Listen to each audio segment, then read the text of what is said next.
everybody. Today I am extremely excited to show you the Logitech G502 HERO. It's a gaming mouse and it has like a lot of features.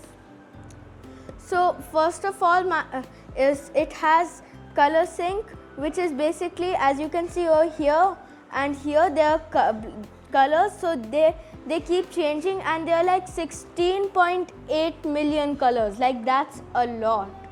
And my favorite thing, let's open this already. I'm like very excited.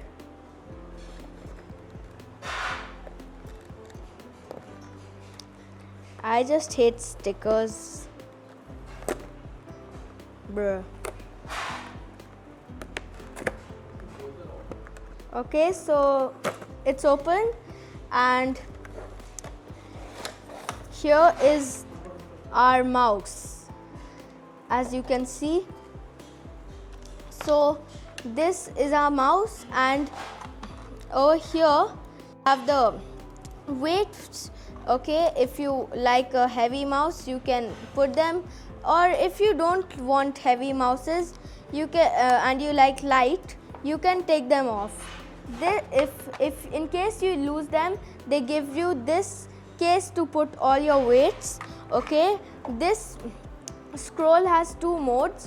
One is like extremely fast, and one is like this, which if for people who don't like to do it fast, who are not comfortable with that, for them it's like this. So just press this button and according to you.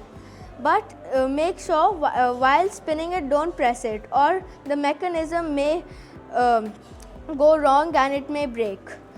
And the click is like very nice. This itself is pretty heavy and looks like a beast. I mean, the design so elegant, and the positions of the other buttons are exactly how you would want it. Like if you're holding it here, you can press them all easily. And the rubber grips at the sides, it's just so comfortable while holding this mouse. It also has an app if you want to do a bit settings like control, like if you want a shortcut button, you can set this as anything. Alright, and if you like this mouse, I'm gonna put the link in the description so that you can buy it. I need to go to play Fortnite, so bye.